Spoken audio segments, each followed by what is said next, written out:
평생 모은 집 한 채에 은퇴하고 보니 짐이 됐다? 은퇴 세대가 요즘 가장 많이 하는 후회에서 시작된 이야기. 살다 보면 이런 순간이 오죠. 나 이 집 지키려고 평생 일한 건가? 젊을 때는 집 한 채가 삶의 목표였고, 안정의 상징이었고, 나와 가족을 지켜주는 울타리였어요. 대출을 갚는 동안 허리가 휘어도 그래도 내 집이 있으니 노후엔 걱정 없겠지 하고 버텼죠. 그런데 은퇴하고 나서 현실을 마주해보면 전혀 다른 표정이 보입니다. 관리비, 재산세, 노후 수리비, 줄어든 소득, 그리고 집 한 채에 묶여 움직이지 못하는 내 삶. 내 집이 나를 지켜주는 게 아니라 내가 집을 지키고 있네. 이런 생각이 스멀스멀 올라오기 시작하는 거죠. 요즘 6070대가 가장 많이 하는 고민이 바로 평생 모은 집이 오히려 짐이 된다는 말입니다. 집 자체가 나쁜 게 아니라 주거비 구조, 의료비, 가족관계, 은퇴 후 현금 흐름이 달라졌기 때문이죠. 그렇다고 집을 팔자니 불안하고 그대로 살자니 부담스럽고 딱 중간에 껴서 뭘 어떻게 해야 할지 막막한 분들이 많습니다. 그래서 오늘은 은퇴 후 왜 집이 짐이 되는지, 어떻게 접근해야 하는지, 그리고 그 과정에서 실제 사람들이 어떤 선택을 했는지 사례 3가지를 들어서 구어체로 편하게 이야기해 보려 합니다. 은퇴 후 왜 집 한 채가 안전자산에서 부담자산이 되는가? 1. 소득은 줄고 비용은 늘어난다는 비극적인 공식. 정년 퇴직하면 월급이 끊기죠. 문제는 비용은 그대로가 아니라 오히려 점점 올라간다는 겁니다. 재산세, 종부세, 관리비, 공과금, 엘리베이터 교체, 단열 공사 등 공동주택 장기수선 충당금, 연령이 높아질수록 의료비 상승, 자녀 손주 지원비 증가, 특히 오래된 집은 보일러 교체, 배관 공사, 방수 공사 같은 큰돈 나가는 일이 정말 자주 생겨요. 수입은 줄었는데 갑작스런 300만 1000만 원 지출이 생긴다면 집은 있지만 현금이 없는 하우스 푸어 상황이 되는 거죠. 이 결정이 어려워지는 나이. 은퇴 후에는 선택이 점점 어려워집니다. 이 집을 팔면 어디로 가지? 전세로 살면 불안한데.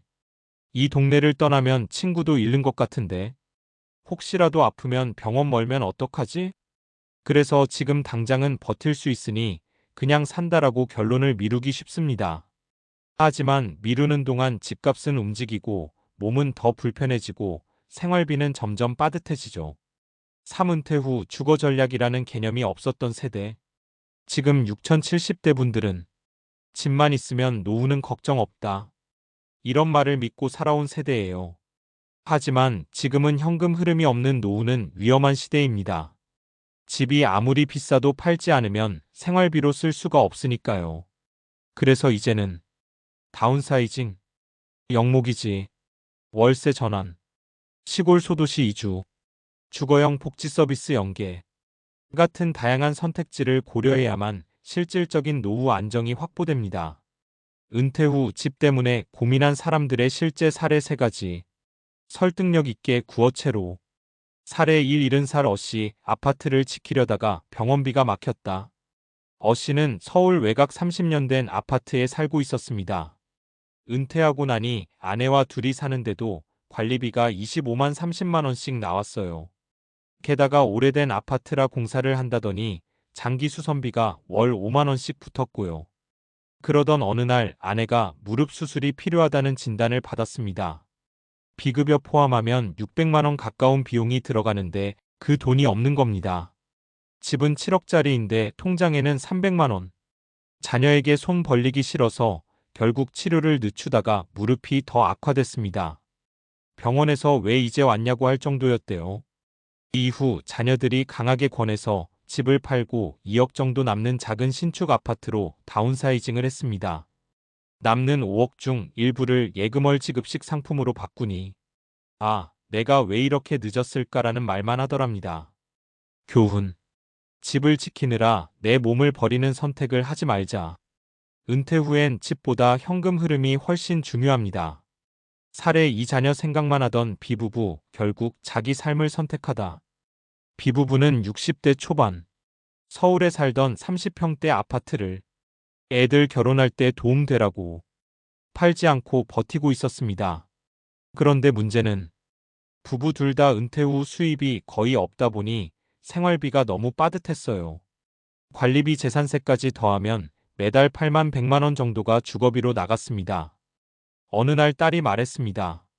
엄마, 아빠, 우리 결혼할 때 집 안 해줘도 돼요. 걱정 마요. 이 말이 부부에게 큰 충격이었어요. 부담을 지고 있던 건 사실 자녀가 아니라 본인들이었음을 깨달은 거죠. 이후 부부는 결심했습니다. 집은 매도, 소형 아파트로 이동, 남는 금액으로 월 120만 원 생활비 확보. 결과는요? 예전보다 훨씬 여유로워지고 부부 싸움도 줄었다고 해요. 무엇보다 자식 걱정하지 말고 자기 노후나 잘 챙기라는 말을 실감했다더군요. 교훈. 노후는 자식에게 집을 물려주는 제사가 아니라 내가 인생 후반전을 살기 위한 준비입니다. 사례 3. 은퇴 후 시골에 내려갔다가 다시 돌아온 CC 부부. 은퇴하면 다들 공기 좋은 곳 가서 텃밭 가꾸고 살면 얼마나 좋아? 라고 꿈꾸죠. CC 부부도 그런 꿈을 안고 충청도 시골로 내려갔습니다. 서울 아파트 팔고 시골에 전원주택 지었어요. 생활비도 적고 땅도 넓고 여유롭겠다 싶었죠. 하지만 현실은 달랐습니다. 병원까지 40분. 대중교통 거의 없음. 한겨울엔 난방비 폭탄. 계속되는 집수리 전원주택은 손볼 게 정말 많습니다. 친구 지인들과의 단절. 결정타는 아내의 갑작스러운 뇌경색이었습니다. 119가 도착하는데 20분 넘게 걸렸고 대형 병원까지는 1시간 거리였어요. 이 일을 겪고 부부는 다시 도시로 돌아왔습니다. 지금은 작은 아파트에서 살지만 이 동네 병원과 가까운 게 얼마나 든든한지 모른다고 말합니다. 교훈. 은퇴 후 주거 선택의 핵심은 로망이 아니라 의료 접근성, 이동성, 커뮤니티입니다. 그렇다면 어떻게 해야 할까? 은퇴 후 집 때문에 흔들리지 않기 위한 5가지 기준. 현금 흐름이 확보되는 구조인지 먼저 확인하라. 집은 자산이지 생활비가 아닙니다. 매달 들어오는 돈이 없다면 가계 재난은 언제든 찾아옵니다. 주거비 관리비 세금 수리비가 월 생활비의 25%를 넘지 않게 넘는 순간 부담이 커지기 시작합니다. 의료 접근성이 좋은 지역인지, 특히 65세 이후에는 병원 접근성이 곧 생명입니다. 집 크기는 나이 들수록 줄일수록 좋다. 집은 넓을수록 관리가 어렵고 비용이 늘어납니다. 자녀 눈치 보며 결정하지 말 것. 부모의 무리한 선택이 결국 자녀 부담을 키우는 경우가 많습니다. 결론, 은퇴 후의 집은 지켜야 하는 목표가 아니라 내 삶을 지탱해주는 도구여야 한다. 우리가 평생 집을 위해 달려온 건 집 자체가 목적이었기 때문이 아니라 안전하게 살기 위해서였잖아요. 그런데 은퇴 이후에도 집 때문에 불안하고 병원비가 없고 생활이 버겁다면 그건 집이 나를 지켜주는 상태가 아니라 내가 집을 지키느라 삶을 잃는 상태입니다. 은퇴 후의 집 문제는 팔고 줄이고 옮기고 보유하는 선택의 문제가 아니라 어떻게 살아가고 싶은가? 이 질문에 답하는 과정입니다. 내 몸과 내 생활과 내 마음이 편한 곳, 그리고 내 예산으로 감당 가능한 곳, 그곳에서 사는 게 결국 가장 현명한 선택입니다.